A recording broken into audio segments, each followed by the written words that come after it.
I'm Konrad Gadzina from GameDesire. I'm a team leader there, and we will start from a small agenda. I will tell a few words about our company, about GameDesire. I will also tell something about my story inside the company, or how I started from being a developer in slots to being a team leader at Mahjong team. And I would say some words about casino-related mechanics in casual games, and what I mean by saying something like this. And I will say some words about Gacha, and I will explain why I'm telling about Gacha here. Okay, so a few words about GameDesire. We started like 12 years ago, and we specialize in high-quality social games. We have some social casino games and more casual games. Some of our core projects are Poker Life Pro, Pool Life Pro, and Snooker Life Pro.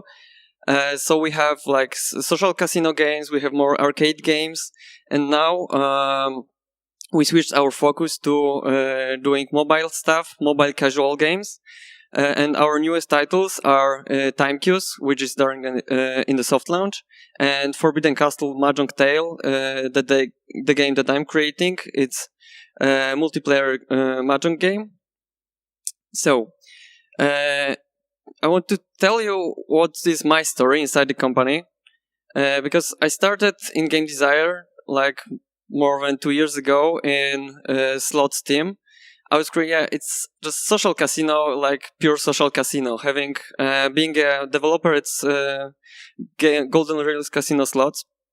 After a year, I moved to another project, more casual one, but still not so casual as now, to Pool Life Pro and Snooker Life Pro.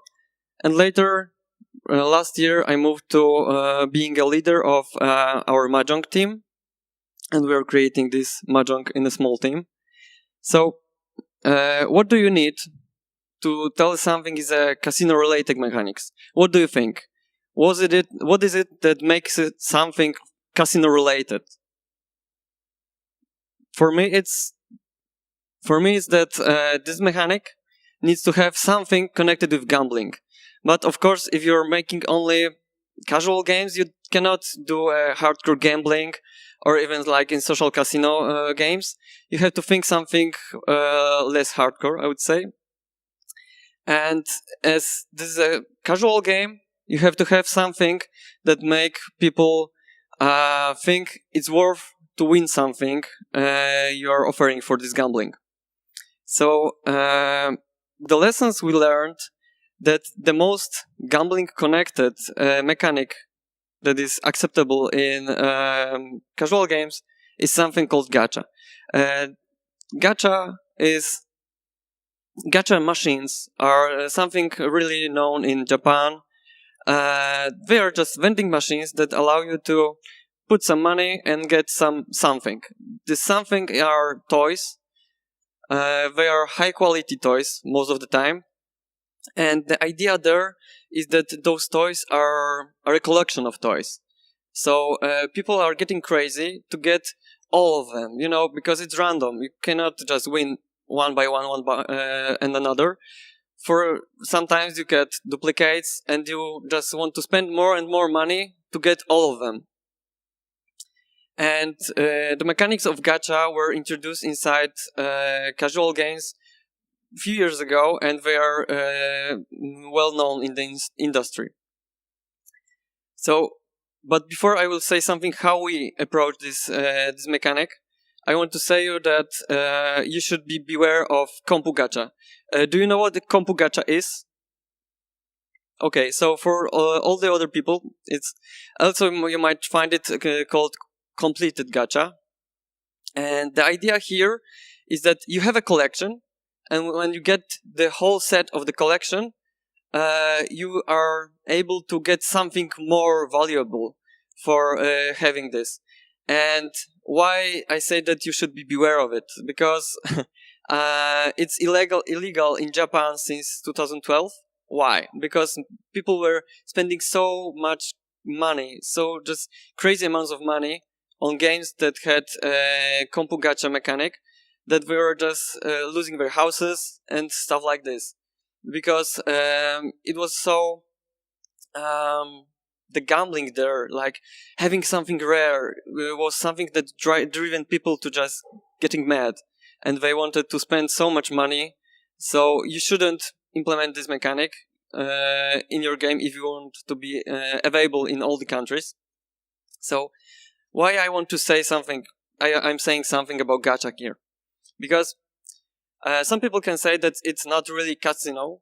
However, I've talked to many people, like people in Japan, who treat gacha machines and gacha mechanics like slots machines. I've talked to somebody that who treated our Golden Reels Casino Slots game as a gacha game when we were releasing in Japan. So many people treat it really like a slot machine, because it's something really similar. You put money, you get something out. And I want to say about gacha, if you for people who doesn't know the mechanic, because it allows you to build the engagement in your game for collectors and gamblers, but without having this hardcore gambling inside your game, so you can be have more casual game. And as I said before, it's popular in many titles, on the free-to-play games. So what is our approach to gacha? Our approach is to have multiple collections. Like we want to allow people to have plenty of things they can win. Many things you can get for randomly from Gacha X, and we treat some of the collections as more interesting for player, because, for example, we spend more time to implement something, to draw something, because it's just pure content you win here. And we want people to have the feeling that something is more important for them than something else. And what we do here is that we show people what they can win before they get it. It's not like that you just have to think, oh no, I don't know, what else I can get. You see everything you can get, and that makes you think that you really want to try and try again. And try to grind to get the egg for free for the play, or just pay for it.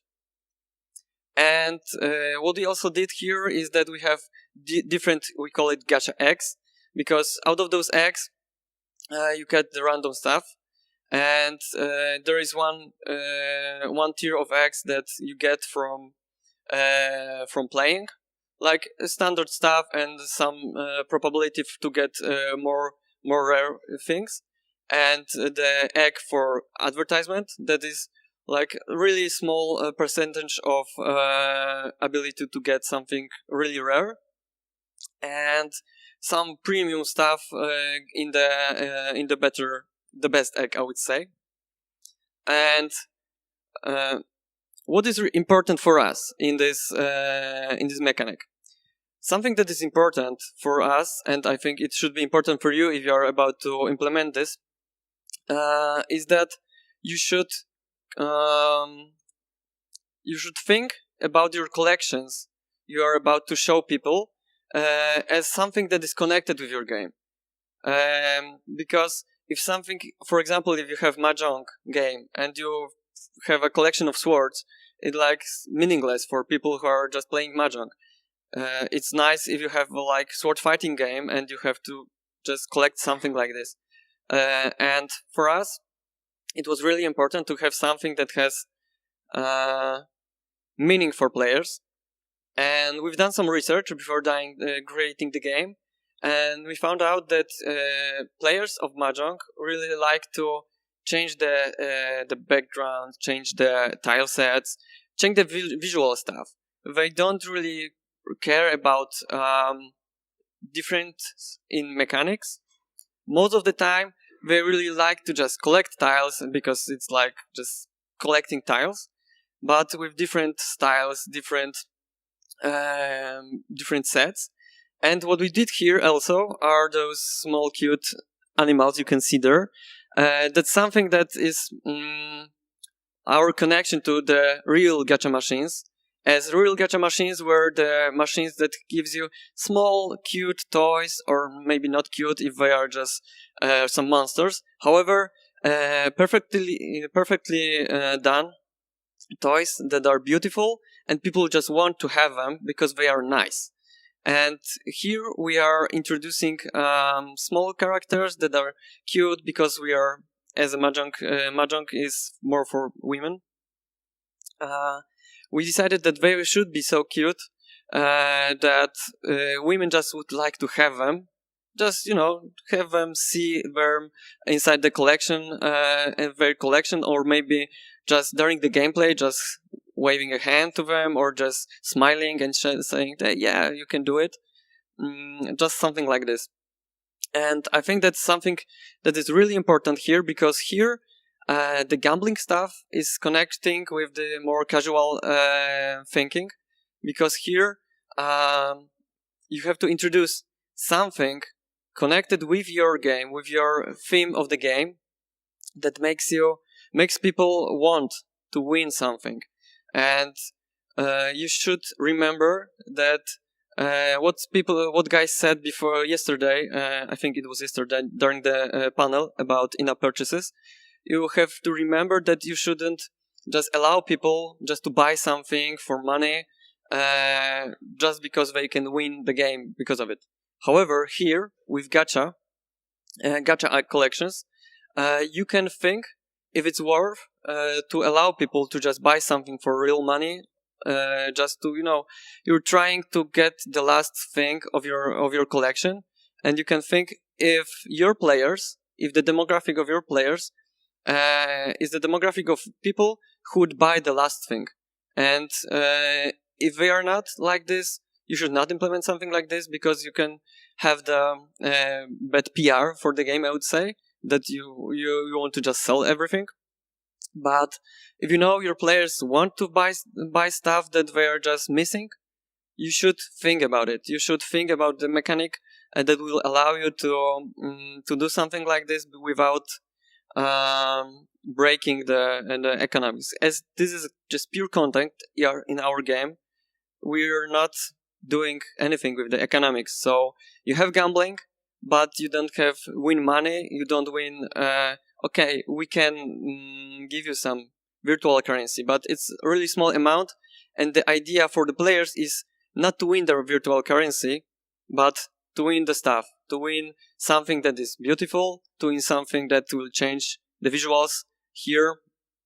And for us, that's most of the thing that we learned, that why gacha is the best gambling related mechanic for casual players, because you can just have something for not even skill based games that is really monetizing. Okay, thank you. Are there any questions for the talk? Questions, guys? I'm going to ask one, because I think a couple of things that you highlighted there for me, which are interesting, and I do wonder if they might apply to other sort of gambling techniques, was in particular this idea that the players have to desire it, and that you're kind of separating the reward from the kind of idea of money. So, the virtual currency, the money, whatever. There's a sense of earnings there. Whereas when you look at gacha, the thing you're getting is a part of almost progression in the game. Yeah. So I almost wonder whether other techniques could work. So, for example, some people look at Candy Crush and say it's a slot machine. It's not a slot machine, but you can see why people might consider it to be one. Do you think there are other techniques, or is gacha just the one that you think is the most effective?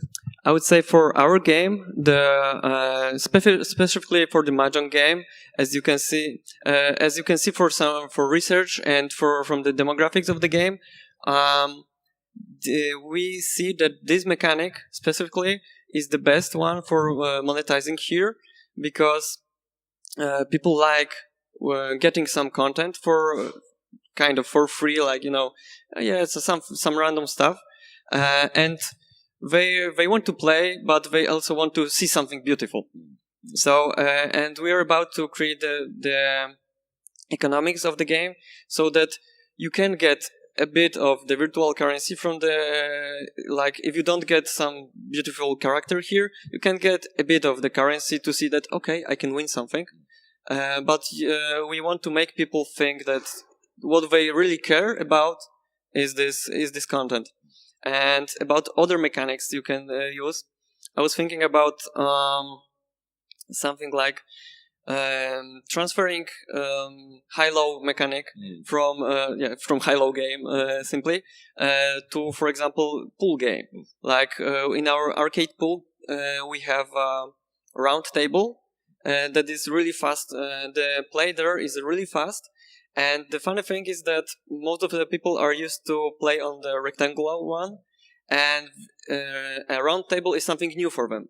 This is a skill-based game. However, for the first few games, it's like I will shoot just a strong shot, and I win or lose. It's just like a small feeling of gambling for the beginning because you're just learning the mechanics. And I think that in some, I would say, variations of classic mechanic, classic games, even skill-based games, you can, for the first few sessions, you can get the feeling of gambling, but more casual one, but just this feeling of gambling. I think this is a really important area. The reason I think it's important is because there's a clear difference from my observation as somebody who's set up a gambling service as well as setting up a game service. I'm not a big fan of gambling personally, but I was quite happy to try and set up a mobile game platform back in 2006, so quite a while ago. So a lot of the lessons are out of date. But what I found at the time was the mindset of gambling players was incredibly different from the mindset of casual, particularly, but games players in general.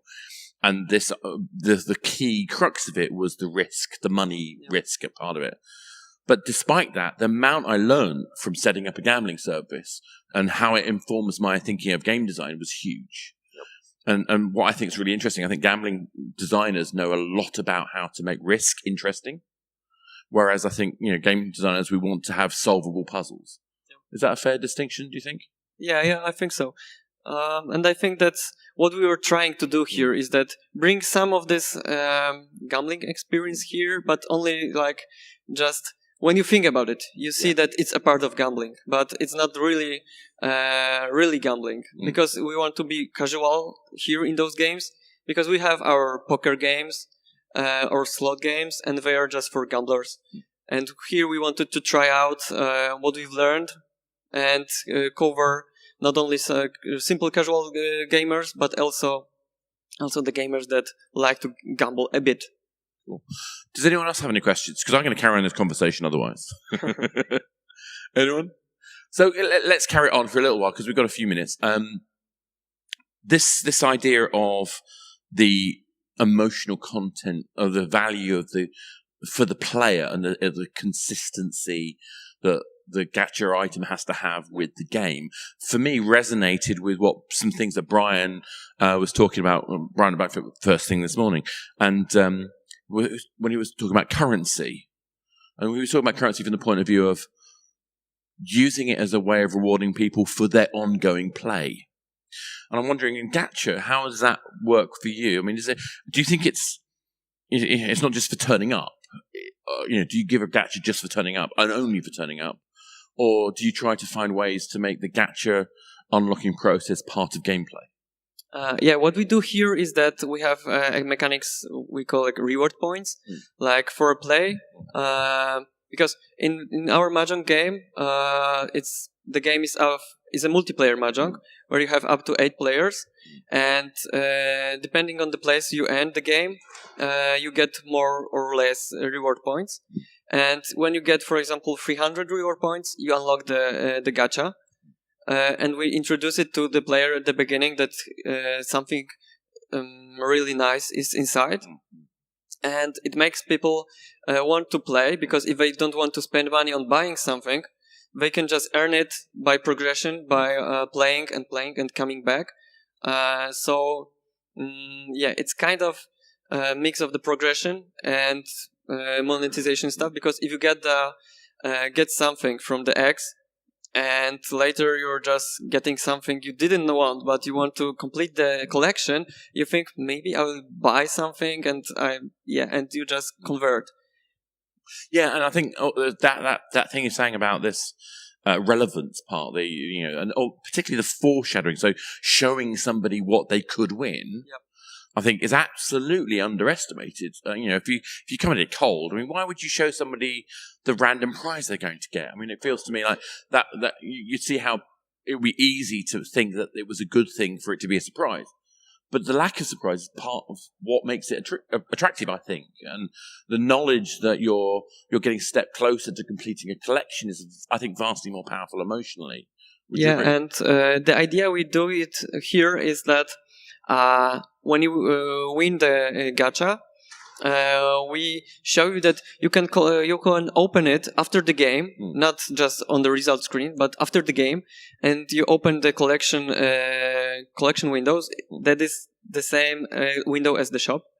So you have the unlocked items, and next to them there are locked items, and you see that when you get something from gacha, you see the list of the items just scrolling down and unlocking something, and you see how many items you already have unlocked, but as well how many items you didn't unlock yet. I'm genuinely interested in this because I'm making a game based on the Rocky Horror Show, and we're going to do a little trick, which is that you're going to unlock body parts of the character. So you can't play a character until you've unlocked all the body parts. But the body parts are going to be rewarded on a gacha mechanism. Now, we're taking the view that we're going to not repeat the body parts. So if you've already got, Brad's head or Janet's leg, I'm not going to make you win that again. Now, that's a choice that we've made in our design so far. Is that the right idea or is that the wrong idea? I mean, what's the level of dissatisfaction if you get repeats versus the benefit of giving the sense of progression if you give them unique items each time? To be honest, for me, it's something that you should A/B test. Yeah. Because it depends on I think, like most of the things, it depends on the demographic. Because for some people, and on the idea of the game, because sometimes there are games that implement gacha mechanics in the way that if you have a duplicate, it's upgrading. So we were thinking about it, but we want to. At the moment, we have the same as you, that we just don't show any duplicates. However, for a game like this, where there is also something like it's multiplayer, and there is a social way of the game, social part of the game, we can create something like you can exchange something between the players during the game, for example, before the game, for example. So if you are a guy that like to, I don't know, share, you can click the button that, I want to share my my collection item that I have duplicate with somebody else. So you have a social connection with the game. So if you like to share, you can think, okay, I don't care that I have duplicates because I can give it to other people. Of course, there are some people who do something like this, and not many, probably. However, it's something that you should A/B test simply, because it really depends on the demographics and on the idea of the game. And I think that's probably the kind of key to it all generally, which is, we've got to understand our audience and how they're going to respond to the material we create, and our assumptions are almost always wrong. Is that fair? Yeah, that's right. Always. Yeah. So I think I've done enough questioning and rambling. Anyone else got any comments or thoughts? If not, then I'm going to thank you very much. Thank you very much. So,